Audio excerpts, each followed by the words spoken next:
Assalamualaikum warahmatullahi wabarakatuh. Perkenalkan, nama saya Rismawati Triance, NIM K1A116-132 dari Fakultas Kedokteran Universitas Halu Oleo.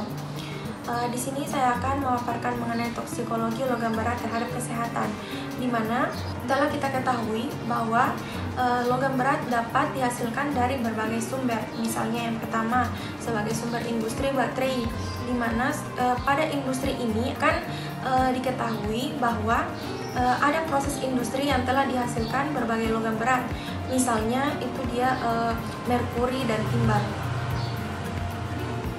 Yang kedua, sumber logam kegiatan pertanian, di mana pertanian di zaman sekarang itu telah menggunakan pupuk buatan dan pestisida yang mengandung logam berat, di mana logam berat itu dia dapat berakumulasi oleh tanah dan dapat mengikuti aliran menuju sungai, sehingga dapat mencemari air sungai.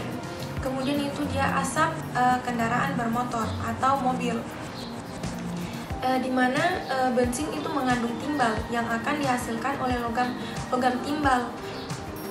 Kemudian aktivitas tambang batubara. Pada pengangkutan batubara melalui transport sungai atau laut, batubara akan tercemar dan perairan akan diurai menjadi ion-ion logam, sehingga berakibat keasaman di dalam sungai tersebut.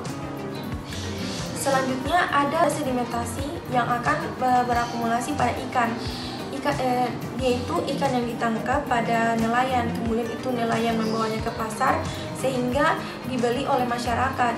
Masyarakat itu memasak ikannya dan dimakan, lalu berdampak atau berefek buruk bagi kesehatan, di mana dapat menyebabkan penyakit kardiovaskuler, gangguan fungsi ginjal, dan osteoporosis. Saya kira itu saja dari saya. Jika ada salah kata mohon dimaafkan. Saya ucapkan terima kasih. Wassalamualaikum warahmatullahi wabarakatuh.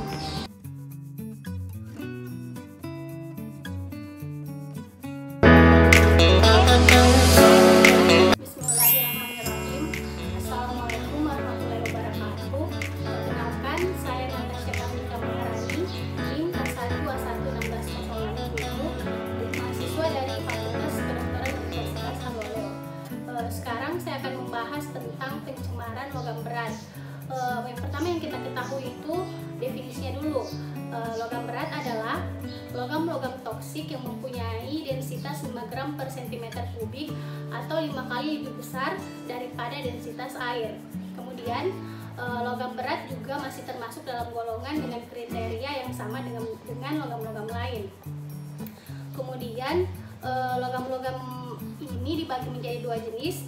Yang pertama itu ada logam berat esensial, yang kemudian yang kedua ada logam tidak berat esensial.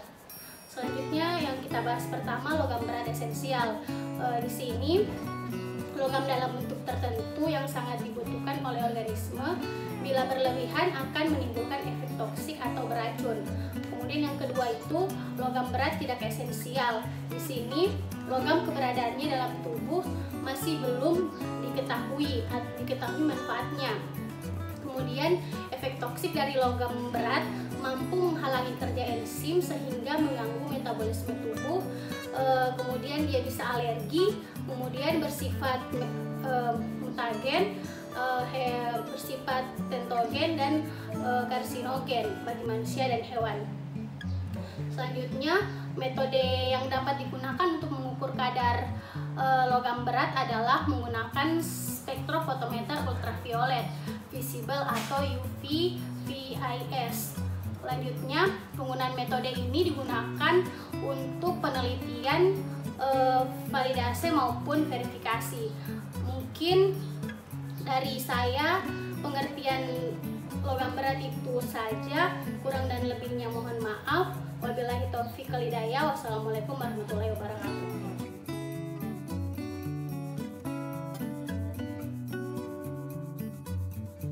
Warahmatullahi wabarakatuh.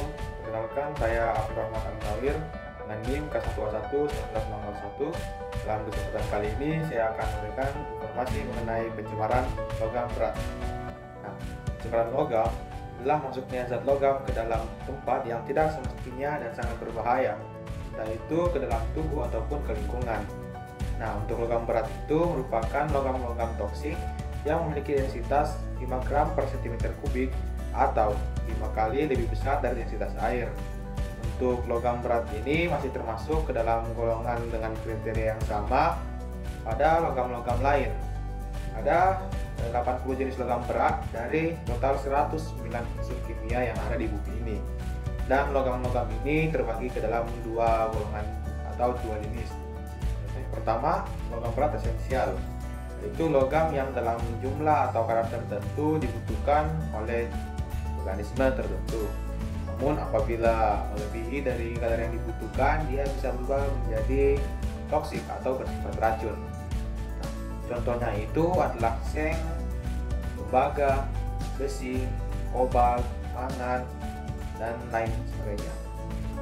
Selanjutnya, jenis yang kedua adalah logam berat non esensial, yaitu logam yang sampai sekarang keberadaannya itu dalam tubuh masih belum diketahui apa manfaatnya, dan dia itu sudah pasti bersifat toksik bagi tubuh, seperti timbal, merkuri, kadmium, krom, arsen, dan lain sebagainya. Pencemaran logam berat merupakan masalah yang besar di lingkungan, terutama di kota dengan tingkat pertumbuhan menengah di negara-negara berkembang. Nah, hal ini karena tidak terkontrolnya tingkat populasi yang bisa saja bersumber dari pertumbuhan industri serta penggunaan bahan bakar minyak. Nah, selain itu, kontaminasi logam berat juga dapat disebabkan dari emisi proses industri, transportasi, aktivitas pertanian, dan aktivitas domestik. Kan bisa juga berasal dari alam sekalipun. Nah, misalnya pada logam yang dibebaskan dari proses kimiawi atau dari aktivitas gunung berapi, atau logam yang ditransportasikan oleh ikan-ikan dari atmosfer dalam bentuk partikel debu serta hasil dari abrasi pantai. Nah, untuk logam berat ini dapat menimbulkan efek gangguan kesehatan pada manusia bergantung pada bagian mana logam berat ini terlokalisasi atau terikat pada tubuh, serta seberapa besar dosis paparannya ke tubuh manusia. Nah, untuk efek toksik dari logam berat ini bisa menghalangi kerja dari enzim hingga mengganggu metabolisme tubuh. Nah, selain itu dia juga bisa menyebabkan alergi bersifat mutagen, teratogen, maupun resisten. Nah, logam berat merupakan kompartemen alami tanah. Elemen ini tidak dapat didegradasi maupun dihancurkan. Logam berat itu merupakan bahan pencemar yang sangat berbahaya karena bersifat toksik jika terdapat dalam jumlah besar dan mempengaruhi berbagai aspek dalam perairan, entah itu secara biologis maupun ekologis. Juga peningkatan kadar logam berat pada air laut itu bisa mengakibatkan logam berat yang semula dibutuhkan dalam proses metabolisme berubah menjadi racun bagi organisme laut. Selain bersifat racun, logam berat di perairan juga ini akan terakumulasi dalam bentuk sedimen yang padat dan bisa juga terakumulasi lagi ke dalam organisme lainnya. Dan di antara banyak logam berat, raksa, timbal, kadmium, dan arsenik adalah contoh logam yang paling berpengaruh terhadap lingkungan. Nah, walaupun keberadaannya itu ditemui di semua kompartemen lingkungan, tapi implikasinya itu akan berakhir sebagai polutan di air, karena bagian dari kontaminan ini sangat signifikan berada dalam tanah, tapi pada akhirnya akan dilepaskan ke kumpulan air.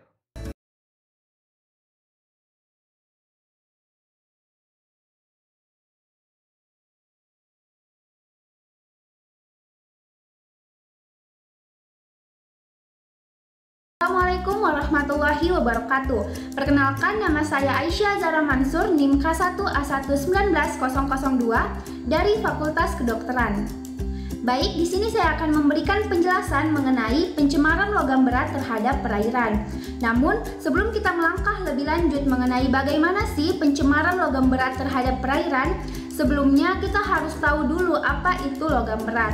Nah, logam berat adalah suatu logam yang berat jenisnya itu lebih dari 5 gram per cm kubik. Nah, unsur-unsur yang termasuk terhadap logam berat ini ada kadmodium, ada kromium, ada tembaga, ada nikel, timbal, dan zinc.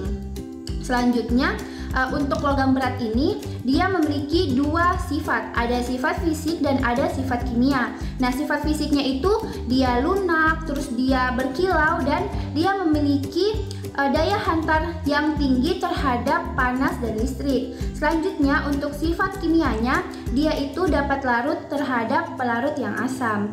Dan yang terakhir yang wajib kita ketahui mengenai logam berat ini adalah logam berat ini dapat memberikan efek toksik terhadap makhluk hidup jika konsentrasinya itu sudah lebih dari 0,05 part per million.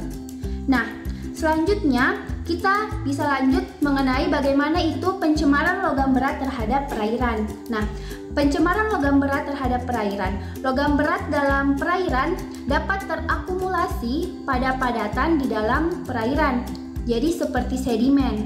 Pada umumnya, logam berat yang terakumulasi di dalam sedimen itu tidak berbahaya.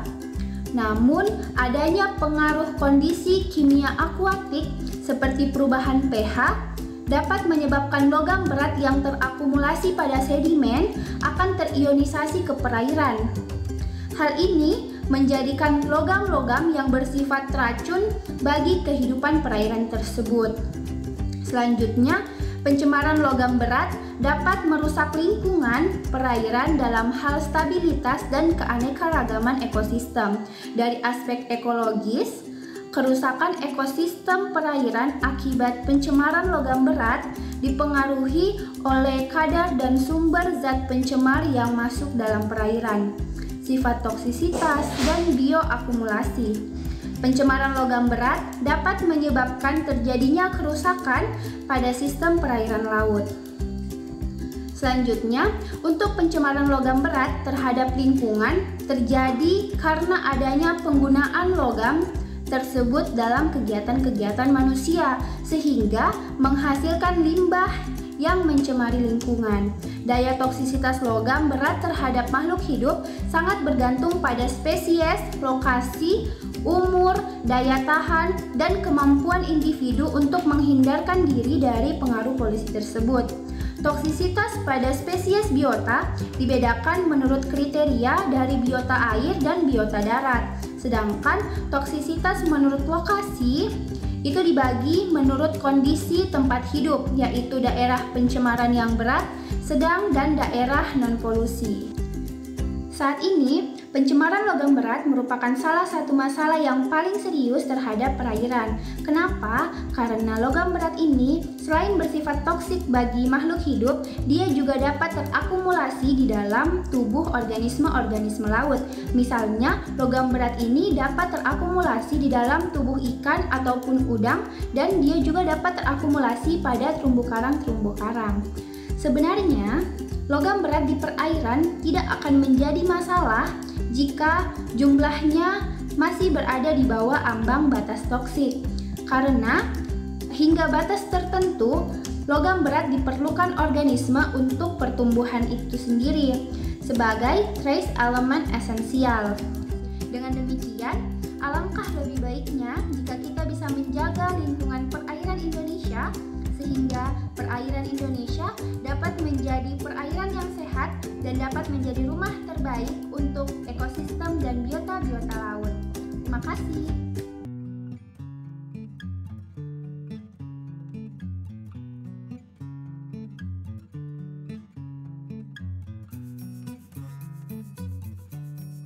Assalamualaikum warahmatullahi wabarakatuh. Perkenalkan, saya Anindya Widadari Muslim, NIM K1A1 1903 dari Fakultas Kedokteran Universitas Haluoleo. Di sini saya akan membahas tentang pencemaran logam berat. Nah, seperti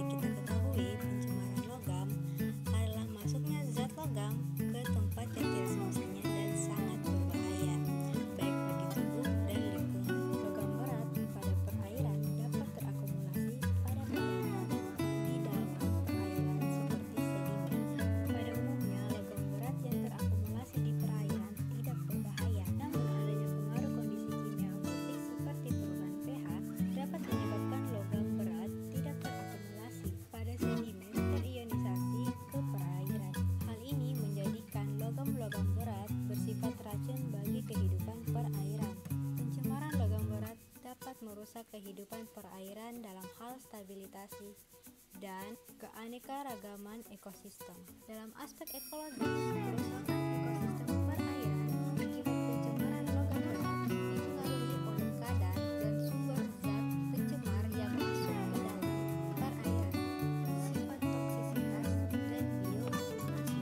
Pencemaran logam berat terhadap lingkungan terjadi karena adanya penggunaan logam tersebut dalam kegiatan sosial hingga menghasilkan limbah yang mencemari lingkungan hidup. Daya toksisitas logam berat terhadap makhluk hidup sangat bergantung pada spesies, lokasi, umur, daya tahan, dan kemampuan individu untuk menghindar diri dari pengaruh polusi. Toksisitas pada spesies biota dibedakan menurut kriteria dari biota air dan biota darat, sedangkan toksisitas menurut lokasi dibagi menurut kondisi tempat hidup, yaitu daerah pencemaran berat, sedang, dan daerah non-polusi.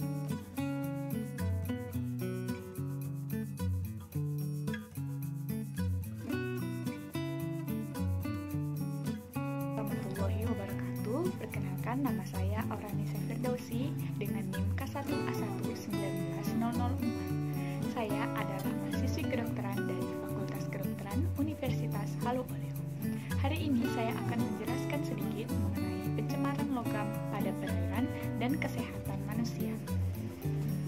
Pencemaran atau polusi air adalah masuknya zat atau komponen ke dalam air, sehingga kualitas air tersebut turun dan kehilangan fungsi peruntukannya. Salah satu penyebabnya adalah logam berat. Logam berat merupakan bahan beracun jika terdapat di dalam air dengan kadar yang terlalu tinggi.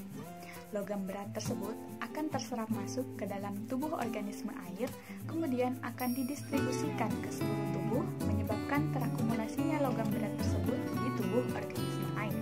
Hal ini selain akan berdampak kematian massal pada organisme air seperti ikan, juga akan berdampak pada manusia.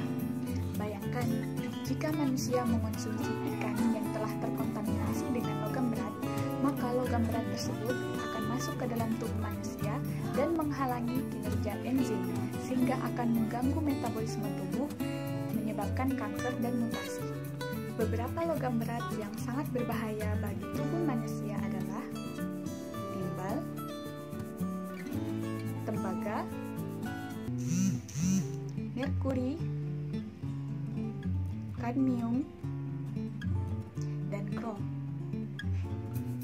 Adapun sumber pencemaran logam sebagian besar berasal dari pertambangan, peleburan logam, industri lainnya, dan juga dapat berasal dari limbah domestik yang menggunakan logam, serta bahan pertanian yang menggunakan pupuk yang mengandung logam.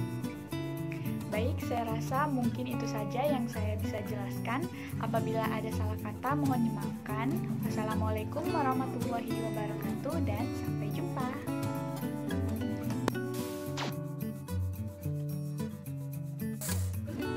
Assalamualaikum warahmatullahi wabarakatuh.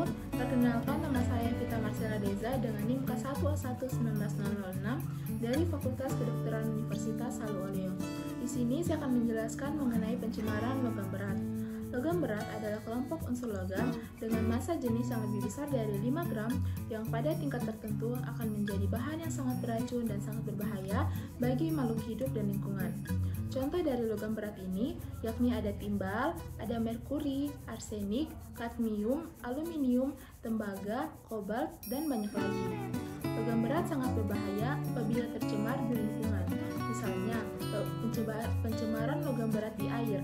Salah satu logam berat yang bisa berbahaya jika tercemar di air yakni kadmium. Kadmium akan tercemar dalam air karena adanya proses pertambangan dan buangan dari industri. Setelah tercemar, air tidak bisa dikonsumsi lagi karena akan menimbulkan banyak masalah bagi tubuh manusia. Misalnya, akan menimbulkan penyakit tekanan darah tinggi, akan menyebabkan gangguan fungsi ginjal dan paru-paru, bahkan sampai menyebabkan kematian. Tidak hanya itu, pencemaran di air juga dapat mengganggu habitat dari hewan-hewan yang ada di air. Selain itu, pencemaran logam berat juga dapat terjadi di daratan, di mana ini bisa disebabkan karena adanya pertambangan dan peleburan mineral logam, adanya pembakaran bahan bakar fosil, dan adanya lumpur timah, serta bisa dari bahan pertanian dan hortikultura. Salah satu pencegahan atau tindakan yang bisa kita lakukan untuk mengurangi pencemaran logam berat di perairan yakni dengan melakukan penanaman pohon mangrove di sekitar laut atau di pesisir pantai, di mana hutan mangrove dapat menjadi tanaman fitoradiasi, dan juga kita bisa melakukan penggunaan bakteri yakni bakteri pereduksi sulfat, di mana ia mampu menyerap pencemar logam berat dari perairan yang sudah tercemar. Selain itu, upaya yang bisa kita lakukan untuk mengurangi pencemaran logam berat di darat yakni dengan menggunakan tanaman eceng gondok, lebih banyak menggunakan bahan-bahan organik seperti menggunakan pupuk dari kotoran hewan, dan juga dapat menggunakan biomasa mikroorganisme yakni bakteri, misalnya bakteri Disulfatomacolum orientis ICBB 1204 dan ICBB 1220. Namun, sebanyak apapun upaya yang kita lakukan untuk mengurangi pencemaran logam berat di darat dan di air tidak akan membuahkan hasil yang banyak jika tidak adanya koordinasi yang akan melibatkan dukungan dari pihak pemerintah, pengusaha maupun masyarakat setempat untuk menjaga kelestarian dan pencemaran logam berat di darat dan perairan. Baik, mungkin itu saja penjelasan yang bisa saya berikan. Lebih dan kurangnya mohon dimaafkan. Billahi taufiq wal hidayah. Assalamualaikum warahmatullahi wabarakatuh.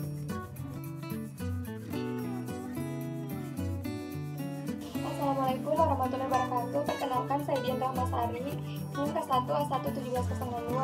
Jadi di sini saya akan menjelaskan tentang pencemaran logam berat. Pencemaran logam berat terhadap alam lingkungan merupakan suatu proses yang sangat erat hubungannya dengan penggunaan logam tersebut oleh manusia. Pada awalnya digunakan logam sebagai alat yang belum diketahui pengaruh pencemaran pada lingkungan. Proses oksidasi logam yang menyebabkan perkarasan sebetulnya merupakan tanda-tanda adanya hal tersebut di atas. Pencemaran logam pada dasarnya tidak berdiri sendiri, namun terbawa oleh air maupun udara. Apabila air tersebut telah tercemar oleh komponen-komponen anorganik, maka di dalamnya dapat mengandung berbagai logam berat berbahaya. Penggunaan logam berat berbahaya dalam berbagai keperluan sehari-hari telah memberikan kontribusi baik langsung maupun tidak langsung dalam mencemari lingkungan. Untuk logam berat itu sendiri biasanya ditemukan sangat sedikit sekali di dalam air secara alamiah, yaitu kurang dari 1 mikrogram per liter. Bila terjadi erosi alamiah, konsentrasi logam tersebut dapat meningkat. Logam-logam berat yang berbahaya dan sering mencemari lingkungan terutama adalah merkuri, timbal, arsenik, kadmium, kromnium, dan nikel. Banyak logam berat baik yang bersifat toksik maupun esensial terlarut dalam air dan mencemari air tawar maupun air laut. Sumber pencemaran ini banyak berasal dari pertambangan, peleburan logam, dan jenis industri lainnya, dan dapat juga berasal dari lahan pertanian yang menggunakan pupuk atau anti hama yang mengandung logam.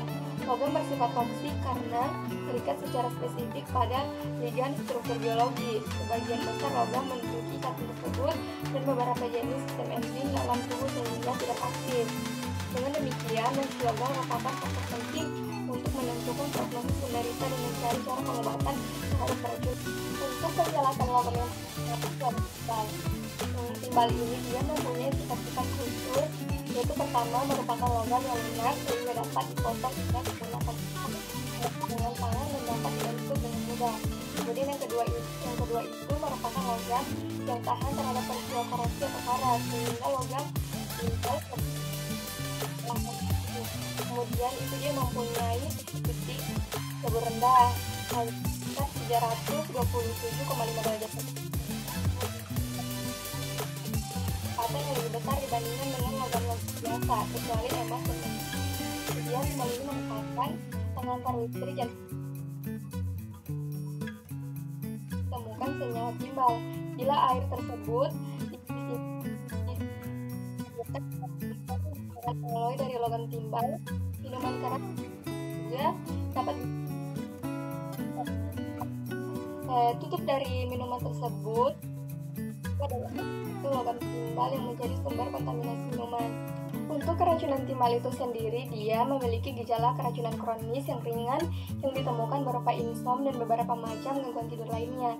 Sedangkan gejala pada kasus keracunan akut ringan adalah menurunnya tekanan darah dan berat badan. Keracunan akut yang cukup berat ini dapat mengakibatkan koma dan bahkan kematian. Kemudian untuk logam berat yang kedua itu ada tembaga. Tembaga ini dia merupakan logam berat esensial, artinya meskipun tembaga merupakan logam berat beracun, unsur logam ini sangat dibutuhkan tubuh meski dalam jumlah yang sangat sedikit. Keracunan tembaga ini pada manusia dapat ditimbulkan akibat terpapar oleh debu atau uap logam. Tembaga adalah terjadinya gangguan pada jalur pernapasan sebelah atas. Contohnya itu terjadi kerusakan atrofik pada selaput lendir yang berhubungan dengan hidung. Kerusakan ini merupakan akibat dari gabungan sifat iritatif yang dimiliki oleh debu atau uap tembaga tersebut. Dan masih banyak lagi pencemaran logam berat lainnya. Tapi di sini itu saja yang dapat saya jelaskan. Lebih dan kurangnya mohon dimaafkan. Assalamualaikum warahmatullahi wabarakatuh.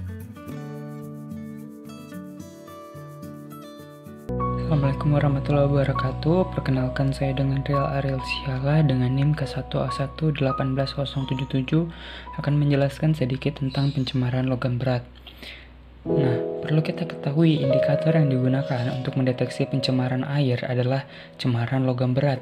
Pencemaran oleh logam berat merupakan masalah besar di lingkungan, terutama di kota dengan tingkat pertumbuhan menengah di negara-negara berkembang.